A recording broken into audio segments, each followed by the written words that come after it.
आप पर नीलम जी आरोप लगा रही हैं कि आप लोग राजनीतिकरण कर रहे हैं। जब जंतर मंतर दिल्ली में हो रहा था वो अलग मुद्दा है, ये अलग मुद्दा है, दोनों मुद्दे नहीं मिलने चाहिए, आप लोग क्यों मिला रहे हैं? प्रिया जी, सबसे पहले तो आप देखिए कितना कन्वीनियंटली इस पूरे मुद्दे को कैसे कह दिया गया कि ये तो पूरे देश की समस्या और सारे राज्यों की समस्या है। और जो ये नीट से कंपेयर कर रही है, तो मैं कंपेयर करके आपको बता देता हूं। नीट में प्रॉब्लम क्या था, एक एग्जाम हुआ जिसमें पेपर लीक हुआ और 7 हफ्ते के अंदर अंदर केंद्र की सरकार ने उसका री एग्जाम कराया और फिर रिजल्ट्स आ गए। किसी छात्र का साल नहीं बर्बाद हुआ। झारखंड में paper leak is not the problem. Priya ji, मैं बहुत अच्छे से बता रहा हूं आपको, पेपर लीक यहाँ के पूरे मुद्दे का 1% प्रॉब्लम है। यहां का प्रॉब्लम है नौकरियां बेचा जाना।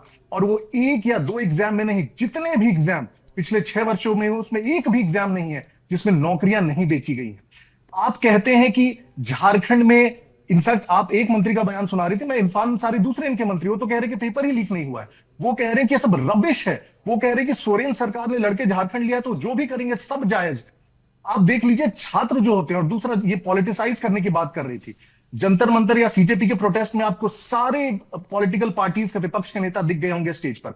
यहां छात्रों ने इतना प्यारा एक मूवमेंट चलाया जिसमें किसी भी, उन्होंने अपना कोड ऑफ कंडक्ट लगाया, किसी भी राजनीतिक पार्टी को वहां नहीं आने दिया।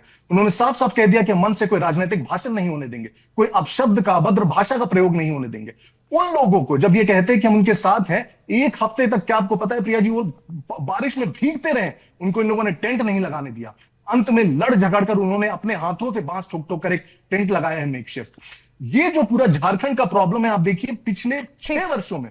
और मैं एक जैसा आपको एग्जांपल देता हूं, उससे आपको इसकी ग्रेविटी समझ में आ जाएगी। जेएसएससी सीजीएल, सीजीएल का एग्जाम 2023 में उसका नोटिफिकेशन आता है। ये लोग जेएसएससी जो बॉडी है वो नोटिफिकेशन निकालती है। 3 बार वो रिशेड्यूल होता है एग्जाम।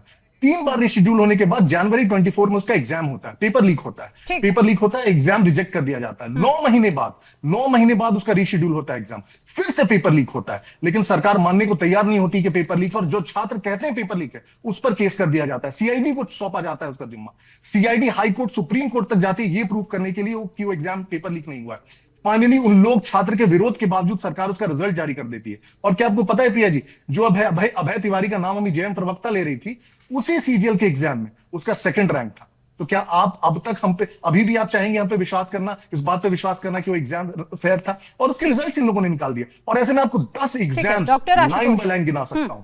डॉक्टर आशुतोष, मैं अखिलेश यादव जी की टाइमलाइन बार बार कई बार चेक कर चुकी हूं, और सिर्फ आज की नहीं, पिछले कई दिनों की। सोशल मीडिया में मुझे तमाम मुद्दे दिख रहे हैं, राम मंदिर का मुद्दा हो, नीट का मुद्दा हो, छात्रों पर लाठीचार्ज का मुद्दा, मुझे सारे मुद्दे उनके टाइमलाइन में लाइन से दिखे, लेकिन एक मुद्दा मुझे कहीं नजर नहीं आया। झारखंड की बात मुझे कहीं भी नजर नहीं आई है। स्टैंड क्या है? क्या छात्रों के हिसाब से तय करेंगे? दिल्ली के छात्र अलग है, झारखंड के छात्रों की कोई इज्जत नहीं है, उनके सवाल अलग है, उनकी मांगे अलग है, वो छात्र नहीं है आप लोगों की नजरों में? धन्यवाद प्रिया जी। नहीं, अखिलेश जी की टाइमलाइन देखने से पहले एक बार योगी आदित्यनाथ जी की टाइमलाइन भी देख लेते। अगर झारखंड के बारे में कुछ बोल दिया होता तो शायद हम भी बोलते। उसके बाद अगर हम प्रधानमंत्री मोदी की भी टाइमलाइन देख लेते, शायद उनको ही याद आ जाती, हेलो फ्रेंड कह के बोल देते कि वो भी झारखंड के बच्चे हैं। रील तो उन्होंने भी नहीं बनाई, क्योंकि वहां उनकी सरकार के ऊपर नौबत आई थी तो रात के 12 बजे रील बना के बैठ गए थे। ये सवाल ही अपने आप में बेईमानी। अच्छा, सवाल बेईमानी है।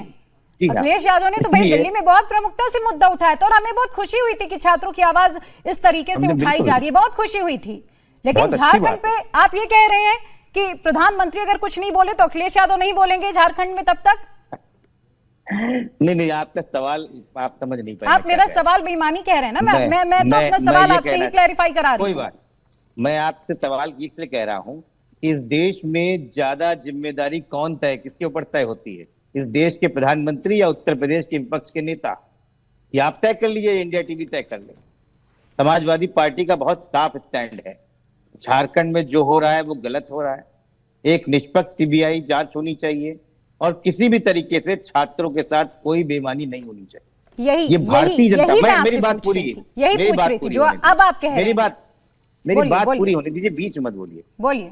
जिस ब्लैक लिस्टेड कंपनी की बात आप कर रही, आप उसके हाल देखिए उत्तर प्रदेश में। इंडिया टीवी ने आज तक एक शो भी नहीं किया है। UP police constable examination 2024 leak होता है। पेपर छापने वाली कंपनी का नाम है Edutest solution private limited, Ahmedabad, Gujarat. Leak होता है, ब्लैक लिस्टेड होता है। 2017 के बिहार एसएससी पेपर मामले में इनका नाम आया था। और धड़ल्ले से ऑल इंडिया लेवल के सारे एग्जाम पेपर आज भी वो छाप रही। दूसरा नाम आता है नोएडा की न्यासा और गॉब्सन प्रिंटर प्राइवेट लिमिटेड 2018-19 की, ये यूपीएसएससी की पेपर लीक में केस में नाम आया है, आज भी धड़ल्ले से छाप चल रहा है। ठीक। आगरा के प्रिंटिंग प्रेस में महाराष्ट्र के टीईटी का पेपर लीक होता है, एसआईटी ने गंभीर सवाल उठाए, लेकिन उत्तर प्रदेश में सब चंगा थी, क्योंकि वहां भारतीय जनता पार्टी की सरकार है, तो शायद भारतीय जनता पार्टी के प्रवक्ता से आपके सवाल पूछ नहीं पाए।